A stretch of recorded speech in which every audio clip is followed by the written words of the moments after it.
حکومت جمهوری تاجیکستان در سالهای صاحب استقلالی کشوری عزیزمان رشد علم و معارف را یکی از سمت‌های افضل‌النوک سیاست اجتماعی اعلام کرده است.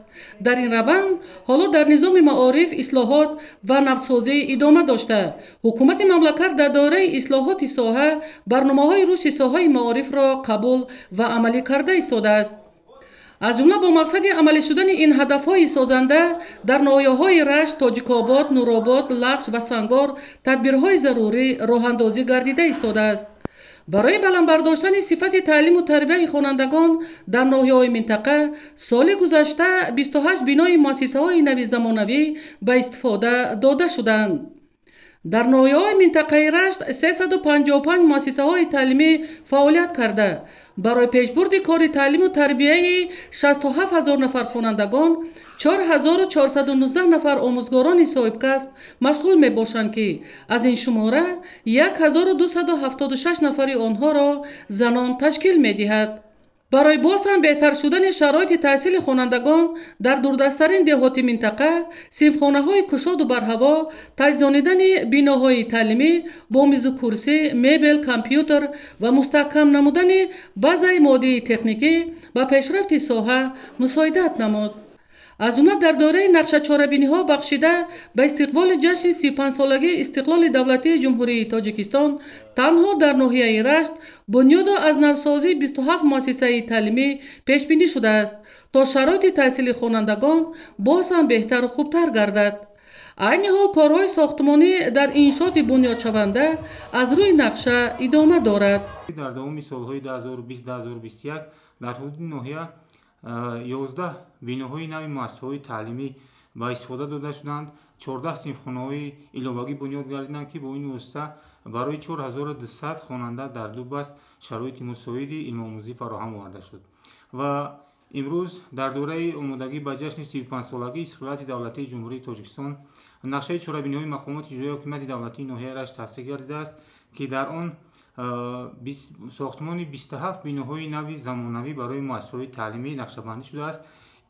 باید تذکر داد که این زمان ساختمان 17 بیناهای نوی مؤسسه‌های تعلیمی و تعمیر و از نوسازی یک بینای مؤسسه تعلیمی ادامه دارد و البته در روند اجرای کارها در بیناهای مؤسسه‌های تعلیمی و ساختمان از نوسازی آنها به واسطه سهم صاحبکاران و اهالی ناحیه بسیار بزرگ است، به خاطر آن که امروز در فقط تنها از جانب صاحبکاران و بخش خصوصی ساختمان 14 بیناهای نوی تعلیمی دوآشانه صورت گرفته ایستاده است و با باوری کامل گفته می توانیم که در این روند جانب مردم ناحیه رشت برای بهتر و خوبتر نمودن شرایط علم آموزی فرزندان از تمام امکانیت‌ها استفاده برده می شود و ما کوشش بر آن می نماییم که در مؤسسه‌های تعلیمی فرزندان ما با شرایط‌های معاصر علم آموزی فرا گرفته شوند.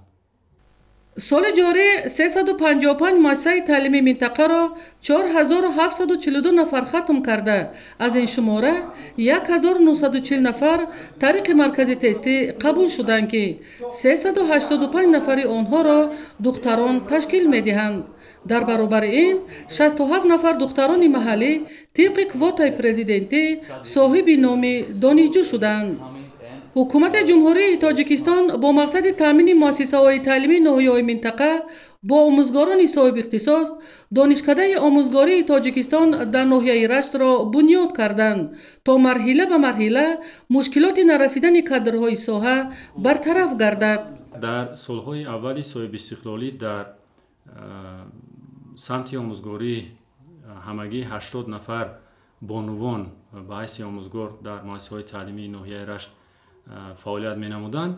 امروز از شماره عمومی 1612 نفر آموزگاران زیاده از 500 نفرشون رو زنان و بانوان تشکیل می دهند. در برابر این در ناحیه رشت در دوران صاحب استقلالی مملکت بنیادی کالج آموزگاری در ناحیه رشت، بنیادی کالج طبی و لیسه کسبی تکنیکی، مرکزی تعلیمی کلان سالان تأسیس داده شده است که برای بلند برداشتن سویه دانش جوانان بخصوص بانوان این یک قدم جدی، یک قدم استوار می باشد. ки ҳамасола дар асоси бевоситаи муҳтарам пешвои миллат 27 квота ҷудо карда мешавад ва аз он 13 нафарашон духтарон мебошанд. яъне дар худи тӯли 5 соли охир 65 нафар духтарон барои таҳсил ба муассисаҳои таҳсилоти олии кишвар ҷалб карда шуданд ки онҳо тариқи квотаи президенти ҷумҳурии тоҷикистон таҳсил намуда истоданд.